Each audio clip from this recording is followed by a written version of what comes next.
नमस्कार, मैं doctor Sonal Singh Ujjain TV के सभी दर्शकों का हार्दिक स्वागत करती हूं। और आइए अब एक नजर डालते हैं आज के प्रमुख समाचारों पर। कोरोना संक्रमण के चलते पुलिस के साए में पहुंचे हरि मिलन को। नहीं थम रहा शहर में बढ़ते कोरोना मरीजों का ग्राफ। प्रशासन ने मुक्त कराया बदमाश के कब्जे से असहाय वृद्धा का मकान। 25 साल पुरानी थी सड़क की मांग, सांसद ने भूमि पूजन कर दी गोंसा वासियों को सौगात। और 30 नवंबर का चंद्र ग्रहण नहीं दिखेगा भारत में। अब समाचार विस्तार से। वैकुंठ चतुर्दशी पर भगवान महाकाल की सवारी पहुंची गोपाल मंदिर श्री हरि से मिलने। कोरोना के चलते कर्फ्यू जैसी व्यवस्था। उज्जैन की प्राचीन परंपरा के अनुसार वैकुंठ चतुर्दशी पर शिव षष्ठी का संचालन श्री हरि को सौंपते हैं। इस परंपरा का निर्वाह वर्षों से चला आ रहा है। महाकाल मंदिर से बाबा महाकाल की सवारी रात 11 बजे कर्फ्यू जैसे सख्त इंतजाम के बीच शुरू हुई, जो 20 मिनट में गोपाल मंदिर पहुंची।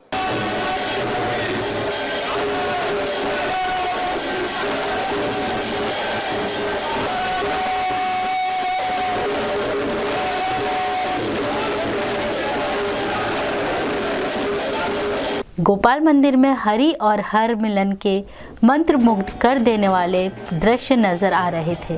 परंपरा अनुसार बाबा महाकाल को तुलसी की माला और श्री विष्णु को बिलपत्र की माला अर्पित की गई।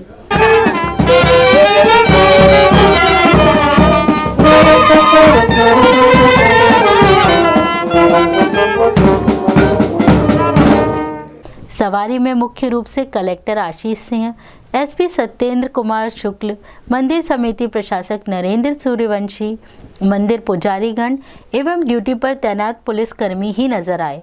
कोरोना संक्रमण को देखते हुए सड़कों पर बैरिकेड्स लगा दिए गए थे। श्रद्धालुगण सवारी के दर्शन घरों से ही कर रहे थे। इस अवसर पर श्रद्धालु नंदिनी ने अपने भाव कुछ यूं प्रकट किए। हमें बिल्कुल अच्छा नहीं लग रहा है। हर बार हम लोग जैसे बाहर खड़े होकर करते थे, बाबा के अच्छे से दर्शन करते, इस बार कुछ अच्छी व्यवस्था नहीं करी है। हमको मतलब यहाँ से ऐसा दिख नहीं रहा है और पहले जैसा कुछ माहौल ऐसा लग भी नहीं रहा है, तो मतलब ऐसा कुछ अच्छा नहीं लग रहा। पुलिसकर्मियों ने किस तरह की सख्ती कर रखी है? पुलिसकर्मियों ने बहुत सख्ती कर रखी है। आप देख सकते हैं इधर से कहीं जाने नहीं दे रहे हैं, उधर से भी हम लोगों को कहीं जाने दे रहे हैं। इधर मतलब ये हमको बाहर भी आने की अनुमति नहीं है। हम लोग सिर्फ यहीं से मतलब दर्शन कर सकते हैं। वर्ष भर में सिर्फ एक बार ही ऐसा अवसर आता है जब श्रद्धालु शिव जी और विष्णु जी के सुखद भावपूर्ण मिलन के गवाह बनते हैं। इस परंपरा से संपूर्ण संसार को सौहार्द से रहने का संदेश मिलता है।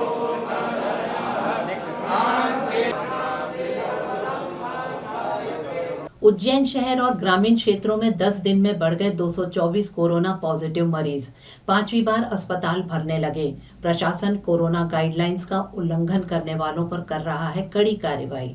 उज्जैन जिले में 17 नवंबर से हर रोज कोरोना पॉजिटिव मरीज बढ़ रहे हैं। 10 दिन में यह संख्या 224 हो गई है। उज्जैन में पॉजिटिव मरीज 4168 हो गए हैं। कोरोना संक्रमण काल में यह 5वां मौका है जब कोविड-19 मरीजों से अस्पताल भरने लगे हैं, जिससे शासन प्रशासन की चिंता बढ़ने लगी है। उज्जैन जिले में कोविड के मरीजों के लिए 5 अस्पताल चिन्हित किए गए हैं। भी वर्तमान में जो वृद्धि हो रही है वो मैनेजेबल है। अभी भी कुल मिला के उज्जैन शहर में 260 एक्टिव पेशेंट है, उसमें से 163 होम क्वारंटाइन है।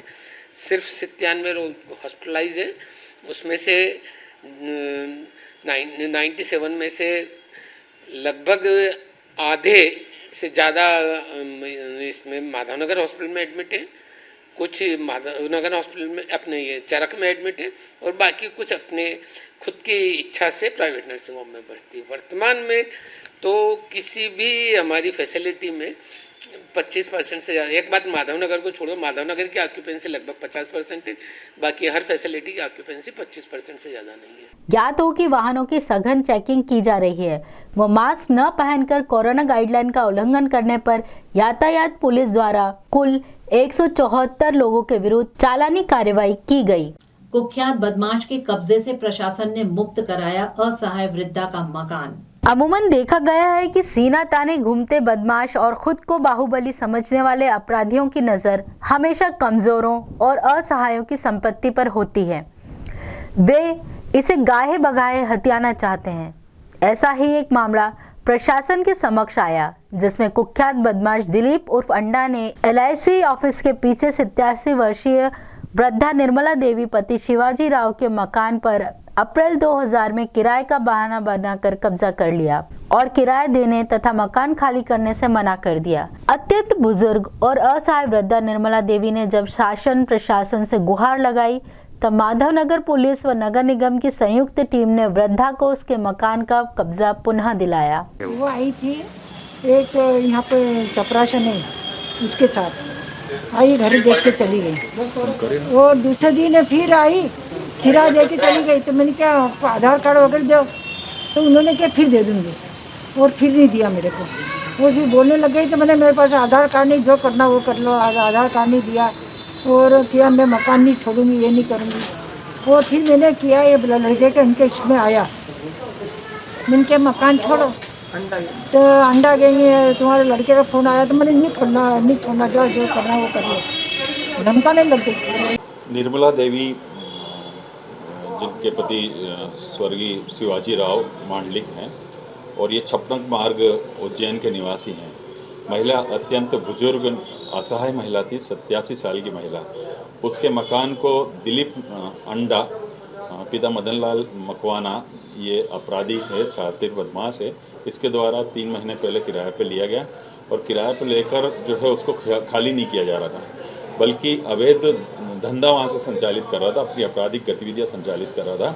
महिला अत्यंत परेशान होने के कारण जो है पुलिस अधीक्षक महोदय के समक्ष कंप्लेंट की।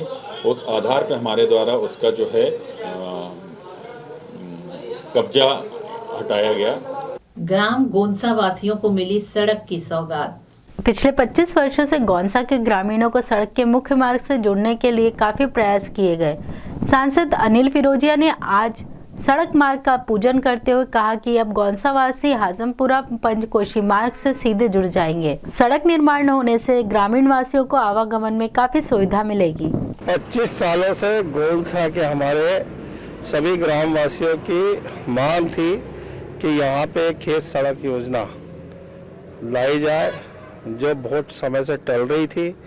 हमारे सरपंच साहब, हमारे शर्मा जी, बाकी हमारे दादा, सब लोग लगे हुए थे। उन सबके प्रयास से आज इस सड़क का भूमि पूजन हुआ है और बहुत जल्दी ये सौगात गांव वालों को मिलेगी, जिससे इनकी जो 25 साल की मांग थी वो पूरी हुई। बड़नगर विधानसभा क्षेत्र के तहसील कार्यालय में संस्कृति भवन के शिलान्यास का शिलालेख पाया गया, मगर संस्कृति भवन का आज तक कहीं अता पता नहीं। सरकारी योजनाओं के निर्माण कार्यों में शिलान्यास, भूमि पूजन, निर्माण पूर्ण, लोकार्पण में समय की कोई सीमा नहीं है। इसका एक उदाहरण बड़नगर तहसील कार्यालय में रखे संस्कृति भवन शिलान्यास के शिलालेख में देखने को मिलता है। शिलालेख पर संस्कृति भवन बड़नगर शिलान्यास तिथि 6 फरवरी 2008 तथा अतिथियों में तात्कालिक विधायक शांतिलाल दबाई व तात्कालिक कलेक्टर श्री शिवशेखर शुक्ला के नाम दर्ज हैं, मगर आज दिनांक तक शिलान्यास के 12 वर्ष बाद भी संस्कृति भवन का कहीं अता पता नहीं है। एक जागरूक नागरिक ने बताया कि आज तक संस्कृति भवन का निर्माण शुरू नहीं हुआ है। यह सरकार की विफलता और आमजन के रुपयों का दुरुपयोग है। ये पत्थर शिलान्यास वाला तहसील कार्यालय के अंदर बताया और मुझे दिखाया तो मैं भी बड़ा अचंभित हूँ और मैं सरकार के इस प्रकार के कृत्य की और प्रशासन के इस प्रकार के कृत्य की बहुत निंदा करता हूँ कि एक जनभागीदारी द्वारा और विधायक निधि द्वारा जो शिलान्यास संस्कृति भवन का किया गया है वो बहुत ही मतलब अच्छी बात है, लेकिन उसका निर्माण आज तक नहीं हुआ और न ही इस पत्थर को कहीं हमने देखा। केवल ये तो कचरे में एक तरह से पड़ा हुआ था, जो आपने इसको उजागर किया है, इसलिए आप भी धन्यवाद है। लेकिन मैं इसकी बहुत निंदा करता हूँ और शिवराज सरकार की भी इसलिए निंदा करता हूँ कि उन्होंने बड़े बड़े जो है पत्थर एक साथ कई बार बंडर में आकर वो करवाए हैं इन्होंने, उसी के दौरान ये भी मेरे ख्याल से कुछ हुआ होगा। लेकिन मेरे हिसाब से आज तक 12 साल के अंदर कहीं भी संस्कृति भवन का निर्माण नहीं हुआ है और ये शासन के पैसे का दुरुपयोग हुआ है, आम जनता के पैसे का दुरुपयोग हुआ है। इस प्रकार से ये पत्थर जो आपने दिखाया इसके लिए। नगर निगम के सहयोग से मंझामन कॉलोनी में किया स्वच्छता अभियान।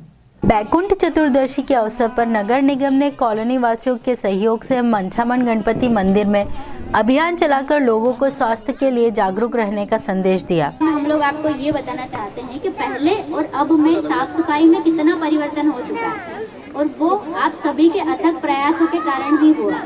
जब तक आप अपना सहयोग नहीं देते हम लोग कुछ नहीं कर सकते।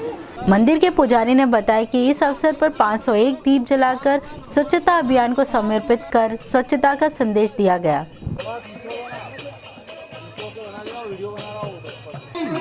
आज मंचन विकास समिति की ओर से बैकुंठ चतुर्दशी पर दीपदान का आयोजन किया। ये दीपदान में 501 दीपक का दीपदान किया गया। ये दीपदान हमने पूर्वजों के नाम, सैनिकों के नाम, वीर शहीदों के नाम, प्रकृति के नाम किए हैं, जिससे सबको और आने वाले समय में सबको खुशहाली बने। इस दीपदान के उद्देश्य से ये दीपदान का प्रोग्राम किया। इसके बाद नगर निगम के द्वारा स्वच्छता अभियान के अंतर्गत जो संदेश दिया गया वो सबको लिए बहुत अच्छा है।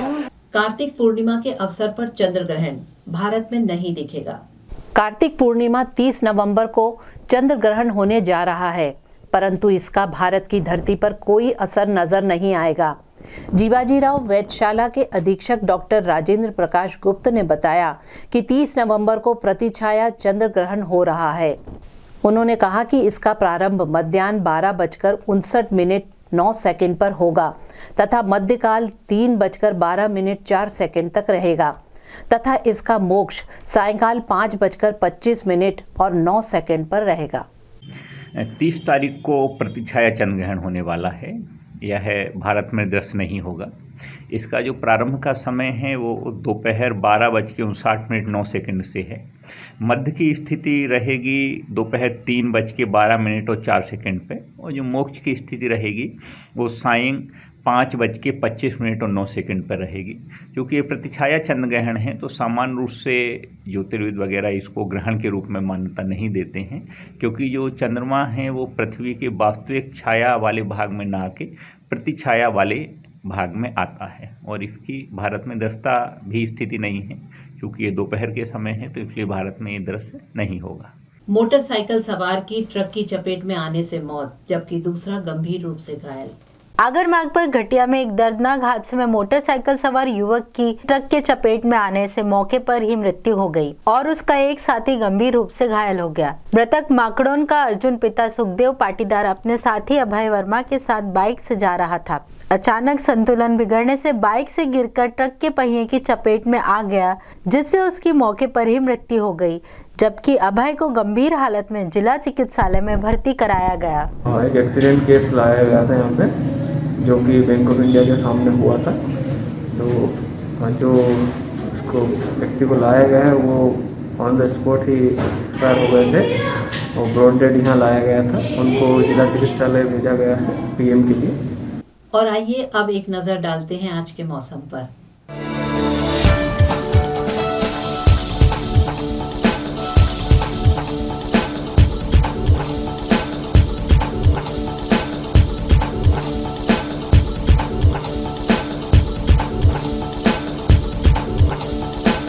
अंत में शहर के प्रमुख समाचार एक बार फिर।